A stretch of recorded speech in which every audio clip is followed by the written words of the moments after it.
سلام و درود خدمت تمامی شما بینندگان گرامی. به درس آخر از فصل سوم خوش اومدین. عنوان این درس عبارت‌های جبری است که مفهومش هم اتحادهایی میشه که از سالهای قبلا باهاش آشناییت داریم. امسال چند تا اتحاد جدید رو میخونیم و در آخر فصل هم نگاهی به گویا کردن مخرج کسری، گویا کردن کسر میپردازیم که دیگر فصل سوم تمام میشود و توی یکی دو جلسه آینده هم ازش حل تست، حل نمونه سوال رو داریم و تیپ سوال‌های مختلف رو با هم حل میکنیم به صورت کاملا تشریحی و بعدش هم وارد فصل چهارم میشیم که مهمترین فصل از ریاضی دهمه. بریم بدون معطلی شروع کنیم. عبارت‌های جبری، ما در گروه عبارت‌های جبری اتحادهای جبری رو داریم. اتحادها که اینجا چند تا از اون اتحادها رو می‌بینیم، چند تاشون رو از سال‌های قبل ممکنه بلد باشیم، اما برای یادآوری ما همه اتحادها رو توضیح میدیم، چه جدید چه قدیمی. اتحاد اول از مربع دو جمله‌ای. کلاً توی این فصل با دو تا کلمه زیاد به گوشمون میخوره و زیاد کار داریم. یکی هستش مربع و دیگری هستش مکعب.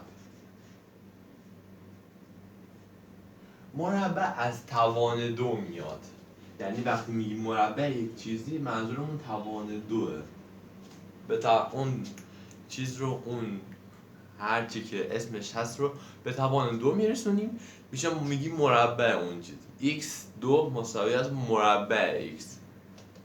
مکعب منظورش توان 3 هستش، چون مکعب یک 3 بعدی هست و حالا اگر ما بخوایم حجمش رو به دست بیاریم با به توان 3 برسونیم یک ضلع، برای همین اینها یک حالا رابطه‌ای هست که ما میذاریم مربع و مکعب. مربع توان 2، مکعب هم توان 3. مکعب x میشه x به توان 3. حالا توی بحث اتحادها، مربع دو جمله اتحاد مزدوج، مربع سه جمله اتحاد جمله مشترک. حالا ممکن اینها رو ما از قبل خونده باشیم. مکعب دو جمله، مکعب دو جمله نه مربع، توان سه دو جمله. مجموع مکعب ها و تفصیل مکعب ها که این دو بیشترین تیپ تست، بیشترین نمونه سوال از این دو میاد و شاید گیجترین اتحادهای ما باشن. حالا داریم با همه رو با هم بررسی کنیم.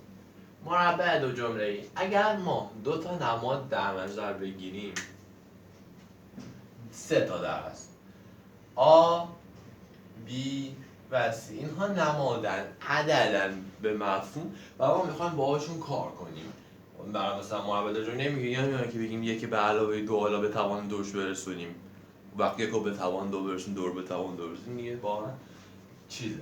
خب ما از گفتم نماد استفاده میکنیم. مثال مربع دو جمله یعنی دو تا جمله که با هم جمع یا تفریق بشن به توان دو برسونیم که میشه، حالا یه رابطه‌ای داره، یه شکلی داره که خیلی هم معروفه، میشه A2 مثبت منفی 2 تا A ضرب در B. اگر این مثبت بود این هم میشه مثبت، اگر این منفی بود این هم میشه منفی. به خاطر مثبت منفی گذاشتم. مثبت منفی 2AB به علاوه B2. اگر B هم منفی باشه به توان دو برسه مثبت میشه B2. این بود که حالا مشکلی باش نداریم، سال حالا هم خوندهش بودیم.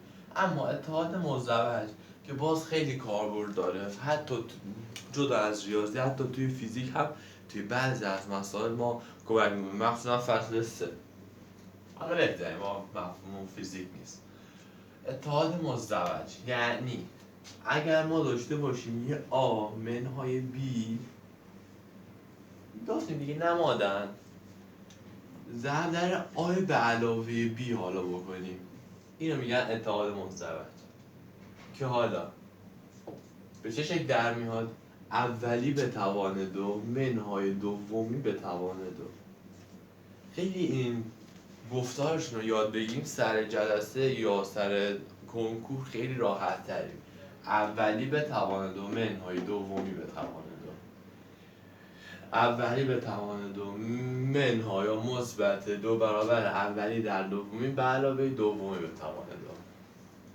یه ریتم دیگه باید بهش مسلط بشه. اول حفظشون میکنیم، بعدا توی نمونه سالها بروشون حرفه‌ای میشیم به حساب، یادشون میگیریم، مفهوم یادشون میگیریم، میشیم تشخیصشون بدیم. همیشه خب برامون آبی نمیارن، ممکنه عدد بیارن رادیکال 3 به علاوه 1، اون موقع دیگه میفهمیم چیکار باید بکنیم. ما در ادامه هم توی نمونه سوال‌ها میاریم همه این موارد رو. مربع 3 جمله یعنی وقتی 3 تا جمله با هم جمع میشن توان 2 برسه. حالا جمع میشن یا منفی میشن، حالا آ به علاوه بی به علاوه سی به توان 2 مربع دیگه به توان 2 میرسیم. میشه اولی به توان 2 به علاوه دومی به توان 2 به علاوه سومی به توان 2 به علاوه 2 برابر اولی در دومی به علاوه 2 برابر دومی در سومی به علاوه 2 برابر سومی در اولی. حالا اگر اینها گفتیم تفریق باشن چی؟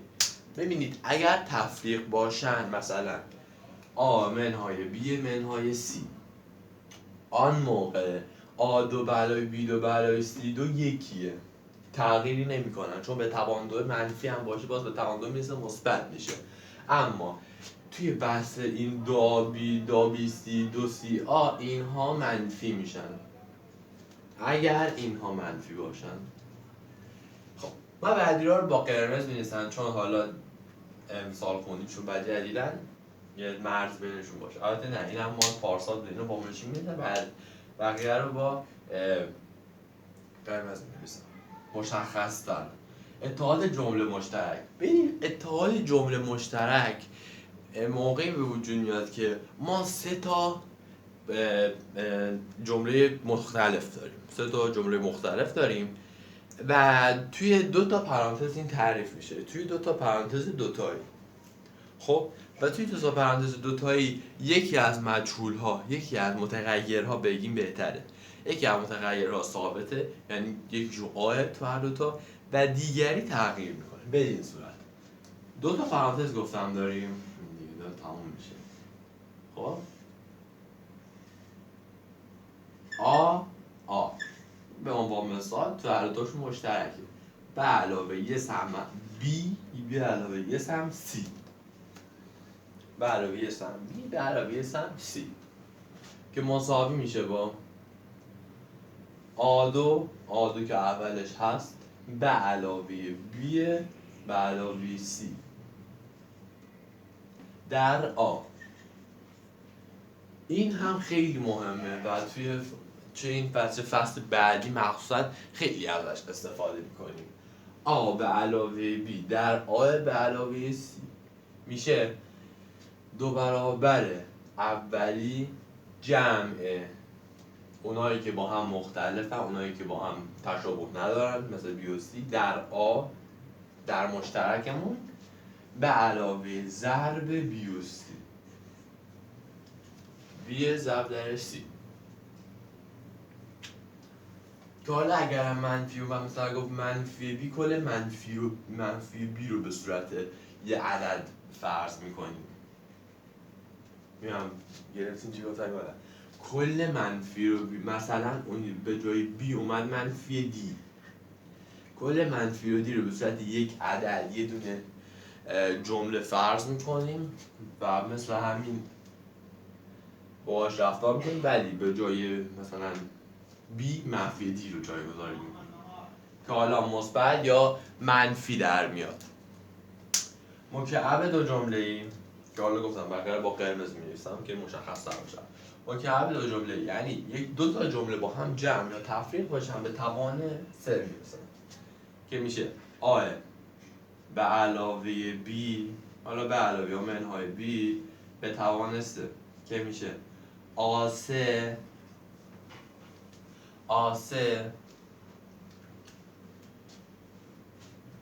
مثبت یا منفی 3 تا A2 B مثبت منفی 3 تا B2A منها مثبت یا منفی باز B3.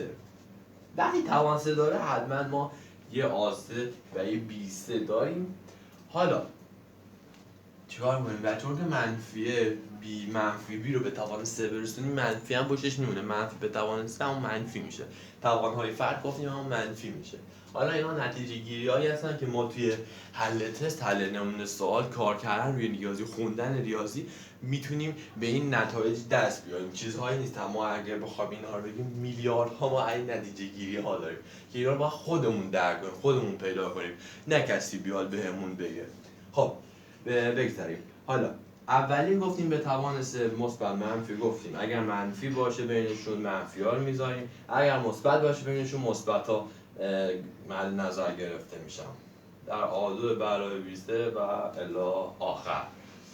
این هم یک شکله. اینها رو توی کتاب هم گفته ولی ما حالا داریم برای تعریف و توضیح اینا رو میگیم. کلا این فصل هم فصل ساده ای بود و ساده داریم ازش میگذاریم و فقط یک سری عبارت هایی رو میگیم که حفظی هستن و ما اول باید گفتیم حفظ کنیم و بعدش هم باید باهاشون تمرین کنیم که بهشون مسلط بشیم که دیگه ملکه ذهنمون شه. حالا من اینو پاک بکنم.